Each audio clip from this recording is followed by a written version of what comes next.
बहुत समय पहले की बात है। केशव नगर राज्य में आदित्य नाम का एक शिकारी अपनी पत्नी विमला के साथ रहा करता था। आदित्य के विवाह को कई वर्ष हो चुके थे, मगर अभी भी वह संतान के सुख से वंचित था। एक दिन आदित्य शिकार के लिए घर से निकल ही रहा था कि तभी उसकी पत्नी विमला उससे बोली, आज तो आपको कोई ना कोई शिकार करना ही होगा। घर में खाने पीने का सामान जो भी था सब खत्म हो चुका है। मैं जानता हूँ विमला, जब तुम मेरी वजह से भूखी रहती हो ना तो मुझे बहुत बड़ा दुख होता है। यह कैसी बातें कर रहे हो आप? भला आपकी वजह से मैं भूखी क्यों रहती हूँ? क्योंकि मैं एक शिकारी हूँ और काफी समय से मुझे कोई ढंग का शिकार नहीं मिला है। अगर मैं शिकार के अलावा कोई काम जानता तो शायद हमें यह दिन देखने ना पड़ते। भगवान पर भरोसा कीजिए, आज कोई ना कोई शिकार आपको मिल ही जाएगा। विमला की बात सुनकर आदित्य उदास मन से जंगल की ओर चला गया और अपने फेनी नजरों से शिकार को खोजने लगा। तभी उसकी नजर एक वृक्ष पर पड़ी। उसने देखा कि उस वृक्ष के ऊपर अपने घोंसले के ऊपर एक चील बैठी हुई थी और ठीक उसके पीछे एक सर्प उसे डसने के लिए तैयार बैठा था। अरे यह तो चील है और यह जिस अंदाज में बैठी हुई है, इससे लगता है कि यह अपने अंडों की हिफाजत कर रही है।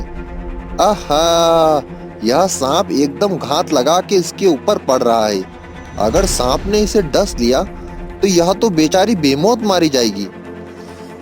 इतना बोलकर आदित्य ने अपने तीर कमान में तीर चढ़ा दिया और इस सर्प के ऊपर वार कर दिया। कुछ ही देर में सर्प घायल होकर नीचे गिर गया और तड़प कर मर गया।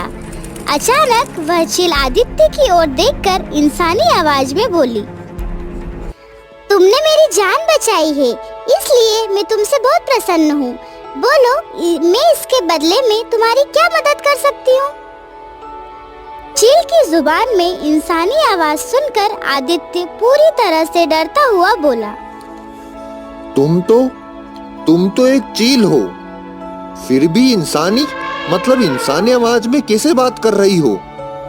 मैं एक विचित्र चील हूँ, लेकिन तुम्हें मुझसे डरने की कोई आवश्यकता नहीं है। मैं तुम्हें कोई नुकसान नहीं पहुँचाऊंगी। तुमने तो मेरी जान बचाई है।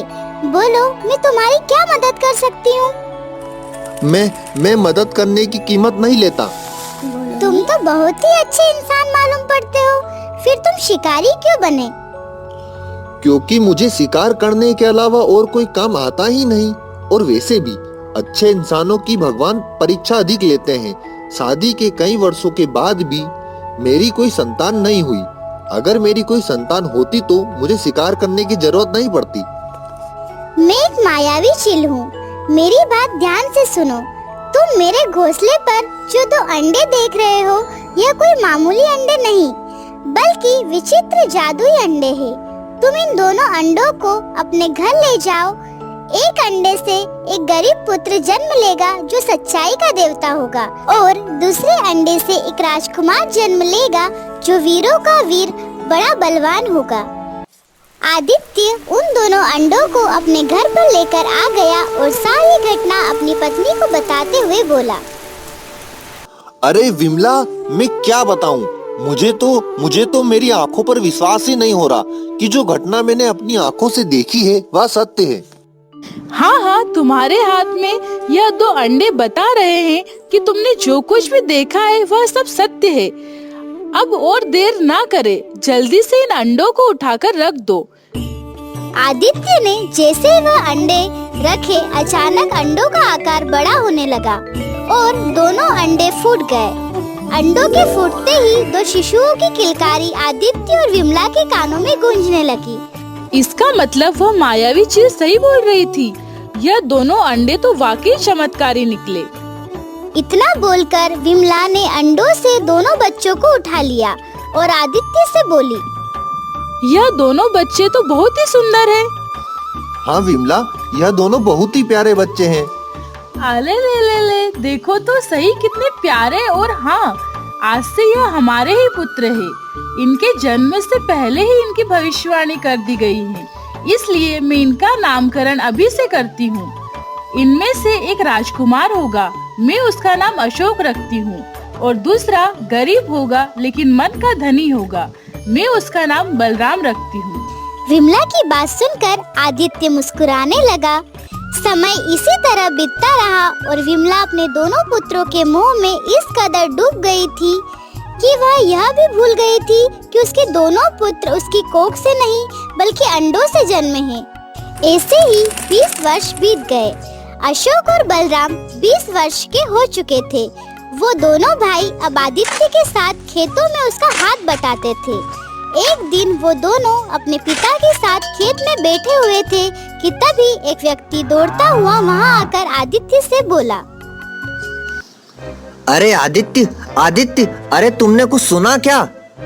भाई भाई रुको रुको, क्या हुआ? तुम इतने घबराए हुए क्यों हो?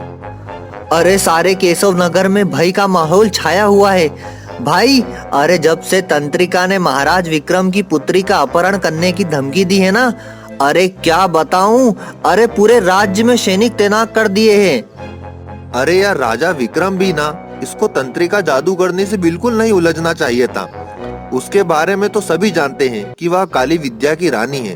अरे चुप चुप चुप, तुम्हें ऐसा नहीं कहना चाहिए आदित्य। अरे तुम जानते हो ना कि तंत्रिका ने कितने मासूम और निर्दोष लोगों का खून पिया है। हाँ, बात तो सही है, लेकिन यह तुम अच्छी तरह से जानते हो कि तंत्रिका का मुकाबला बड़े से बड़े साधु नहीं कर सका।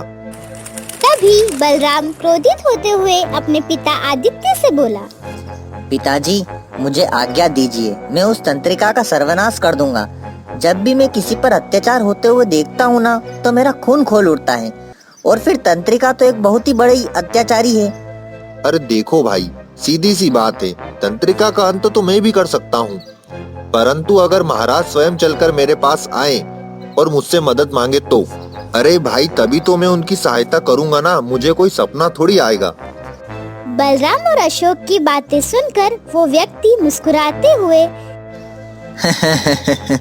मुझे तुम दोनों की कौशल पर कोई शक नहीं है।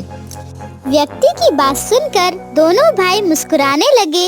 उधर राजा विक्रम चिंतित अवस्था में दरबार में अपनी पुत्री राजकुमारी चंद्रलेखा के साथ बैठे हुए थे कि तभी उसके बगल में खड़ा हुआ उसका मंत्री चरण सिंह उससे बोला, महाराज, इस तरह चिंतित होने से कुछ नहीं होगा।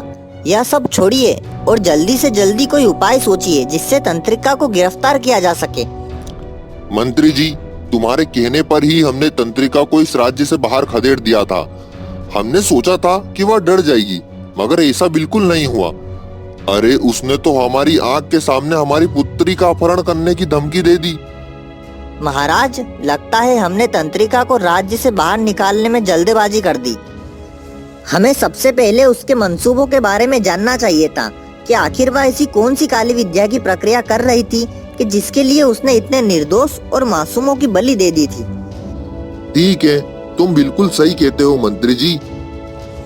पिताजी, अब तो सभी साधुओं ने भी मदद करने से इनकार कर दिया। कोई भी साधु तंत्रिका से मुकाबला नहीं कर सकता। तो क्या वास्तव में तंत्रिका मेरा अपहरण करके ले जाएगी? राजकुमारी चंद्रलेखा ने इतना कहा ही था कि तभी वहाँ पर एक स्त्री की भारी आवाज टकराई। तुम बिल्कुल सही कह रही हो चंद्रलेखा, मैं तुम्हारे महल से तुम्हारे ही पिता के सामने तुम्हारा अपहरण करके ले जाऊंगी और वह कुछ नहीं कर सकेगा। तभी महल के दरबार में काला धुआं फैलने लगा। अगले ही पल उस काले धुएं में एक बूढ़ी औरत का रूप धारण कर लिया। वो बूढ़ी औरत भयानक मुस्कान से राजा विक्रम से बोली, मूर्ख राजा, तुझे क्या लगता था कि तू मुझे राज्य से निकाल देगा और मैं आंखें बंद करके बैठी रहूंगी? मुझे केवल एक ही बलि की आवश्यकता थी जो तूने मुझे नहीं लेने दी। अब वह बलि मैं तेरी बेटी से लूंगी और उसके बाद अपने मकसद में कामयाब हो जाऊंगी। इतना बोलकर तंत्रिका काले धुएं में परिवर्तित हो गई। वह फैल गया। अगले ही पल वह धुआं वहाँ से हट गया, लेकिन राजकुमारी चंद्रलेखा वहाँ से गायब थी। यह देखकर राजा चिल्लाते हुए बोला, मंत्री चरण सिंह, यह क्या हो गया? अरे देखा नहीं तुमने, तंत्रिका ने जो कहा था वो करके दिखा दिया। अरे वो हमारी आंखों के सामने हमारी बेटी का अपहरण करके ले गई। जाओ जाओ, जाकर सारे राज्य में जितने भी साधु हैं उन्हें यहाँ लेकर आओ। महाराज, सभी साधुओं ने अपने हाथ खड़े कर लिए हैं, केवल एक साधु के अलावा, परंतु उनके पास आपको खुद चलकर जाना पड़ेगा। वह राजमहल में नहीं आते। हम अपनी पुत्री की जान बचाने के लिए कहीं भी चलने को तैयार है मंत्री जी। बताओ वो साधु हमें कहाँ मिलेगा? कुछ ही देर में राजा विक्रम मंत्री चरण सिंह के साथ जंगल में घने वृक्ष के नीचे खड़ा हुआ था, जहाँ एक साधु उस वृक्ष के नीचे आंखें बंद करके बैठ। अचानक साधु ने आंखें खोलकर राजा विक्रम की ओर देखते हुए बोला, मैं जानता हूँ तुम यहाँ क्यों आए हो राजन। अगर आप सब कुछ जानते हो तो फिर मेरी सहायता कीजिए साधु महाराज। महाराज, इस समय मैं आपको सिर्फ यह बता सकता हूँ कि तंत्रिका आपकी पुत्री को लेकर कहाँ गई है, परंतु मैं स्वयं तुम्हारी पुत्री को बचाकर नहीं ला सकता। लेकिन हाँ, इतना बता सकता हूँ कि अगर तुम्हारी पुत्री को कोई बचा सकते हैं तो केवल इस संसार में 2 विचित्र युवक ही बचा सकते हैं, जिन्होंने अपनी माँ की कोख से जन्म नहीं लिया। यह सुनकर राजा विक्रम बुरी तरह से चकता हुआ बोला, क्या आप कहना क्या चाहते हैं साधु महाराज? उन्होंने अपनी माँ की कोख से जन्म नहीं लिया तो फिर वह कैसे जन्मे? यह जानने का अभी तुम्हारे पास समय नहीं है महाराज। जाओ और जाकर यह ऐलान कर दो कि अगर कोई भी व्यक्ति तुम्हारी पुत्री को तंत्रिका के चुंगल से छुड़ाकर लेकर आएगा तो उस वीर से तुम अपनी पुत्री का विवाह कर दोगे। मैं जानता हूँ कि संसार में केवल 2 ही युवक हैं जो तंत्रिका से नहीं डरते। वे दोनों तुम्हारी पुत्री को उसके चुंगल से छुड़ाकर जरूर लेकर आएंगे। उसके बाद तुम उन दोनों में से किसी एक से अपनी पुत्री का विवाह कर देना। अब ज्यादा सवाल मत पूछना महाराज, क्योंकि समय बहुत कम है। साधु का आदेश सुनते ही राजा विक्रम अपने मंत्री चरण सिंह के साथ अपने महल पहुंच गया और उसने सारे राज्य में वही ऐलान करवा दिया जो साधु महाराज ने कहा था। ऐलान सुनकर अशोक अपना घोड़ा लेकर कहीं जाने की तैयारी करने लगा कि तभी उसका भाई बलराम आकर उससे बोला, अशोक, तुम कहाँ जा रहे हो? अरे क्या तुमने सुना नहीं? महाराज विक्रम ने ऐलान किया है कि जो भी कोई उनकी पुत्री को तंत्रिका के चुंगल से आजाद कर देगा वह उसका विवाह उस व्यक्ति से कर देंगे। मैं राजकुमारी चंद्रलेखा को तंत्रिका के चुंगल से आजाद कराकर उससे विवाह करूंगा। तभी वहाँ पर आदित्य और विमला आ पहुँचे। लेकिन बेटा, यह तंत्रिका तो बहुत ही ज्यादा खतरनाक है। अब चाहे जितनी भी खतरनाक हो, मुझे उससे डर नहीं लगता। तुम अकेले नहीं जाओगे, मैं भी तुम्हारे साथ चलूंगा। देखो भाई, अगर तुम भी मेरे साथ चलोगे तो राजकुमारी चंद्रलेखा को बचाने में हम दोनों दावेदार हो जाएंगे। फिर तो राजकुमारी चंद्रलेखा को हम दोनों में से ही किसी एक को ही चुनना होगा। नहीं भाई, मुझे चंद्रलेखा से विवाह नहीं करना है। मैं तो बस तुम्हारी मदद करने के लिए तुम्हारे साथ चलना चाहता हूँ और मुझे तंत्रिका को मारकर बहुत ही ज्यादा प्रसन्नता होगी, क्योंकि उसने बहुत से गरीब और निर्दोष लोगों को बेवजह ही जान ले ली है। कुछ ही देर में दोनों भाई वहाँ से चले गए। उन दोनों को जाते हुए देख विमला आदित्य से बोली, कैसे पिता है आप? आपने दोनों बेटों को रोका क्यों नहीं? आप जानते हैं कि तंत्रिका कितनी खतरनाक है। अगर मेरे दोनों बेटों को कुछ हो गया तो मेरा क्या होगा? शायद तुम भूल गई हो विमला कि हमें ये दोनों पुत्र कैसे प्राप्त हुए थे। अब हमारे दोनों पुत्र अपने अपनी मंजिल की ओर बढ़ चुके हैं। अब आगे क्या होगा यह तो भाग्य ही बता सकता है।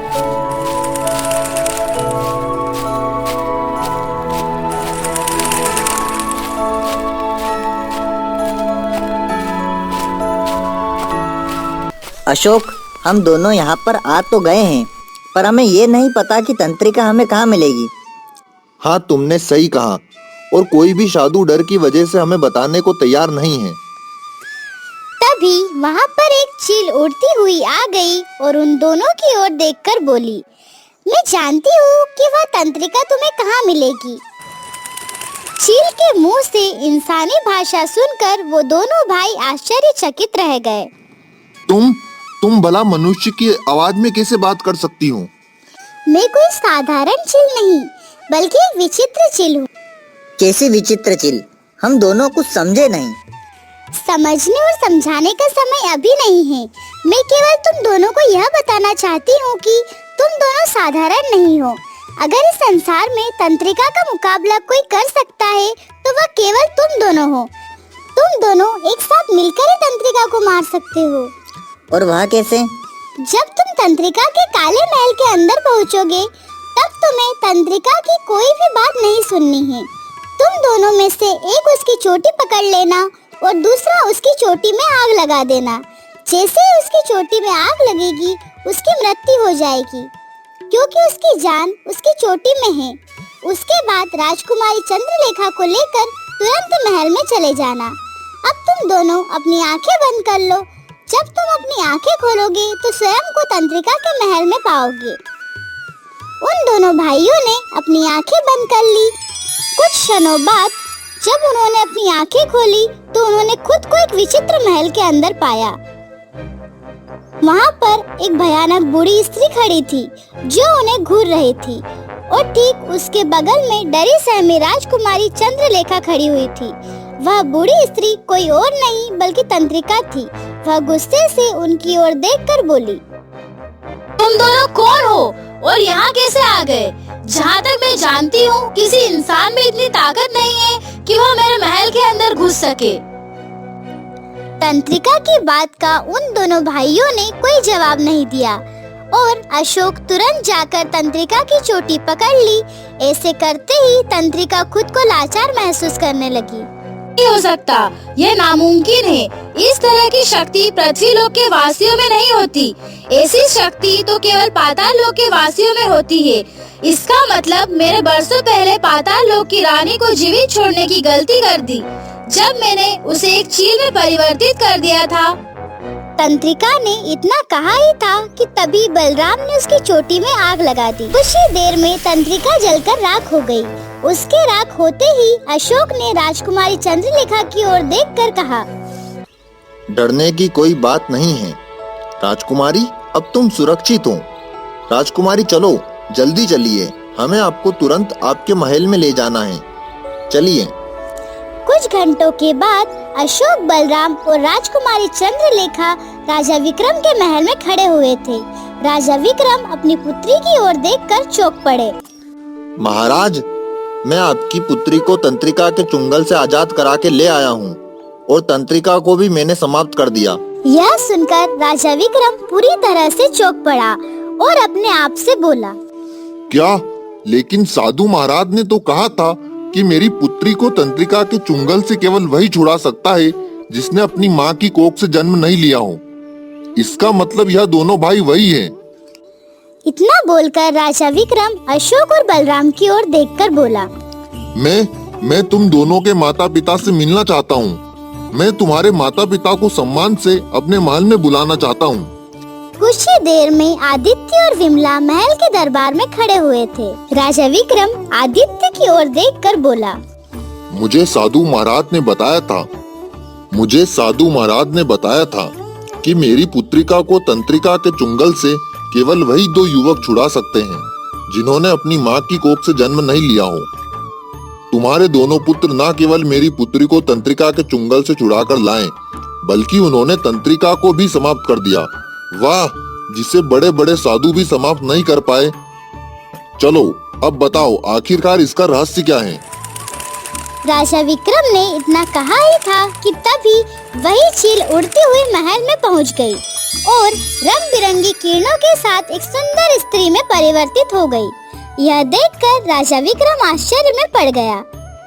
सुंदर स्त्री राजा विक्रम की ओर देखकर बोली, राजा विक्रम, उस साधु महाराज ने सच कहा था। दरअसल यह दोनों मेरे पुत्र हैं। तुम्हारे पुत्र हैं? मैं कुछ समझा नहीं।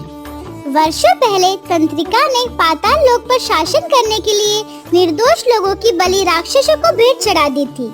जब मुझे इस बात का पता चला तब मैंने तंत्रिका को सबक सिखाने के लिए पृथ्वी लोक पर भेजने का निर्णय लिया, लेकिन मैंने उसे कमजोर समझ लिया। तंत्रिका ने मुझे चील के रूप में अपने जादू से परिवर्तित कर दिया, मगर वह नहीं जानती थी कि मैं उस समय गर्भवती थी। मैंने चील के रूप में 2 अंडे दिए और यह दोनों पुत्र उन्हीं अंडों से जन्मे हैं।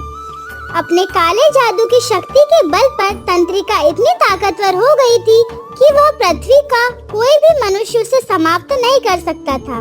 लेकिन मेरे दोनों पुत्र ने अपनी साहस और ताकत से उसे समाप्त कर दिया।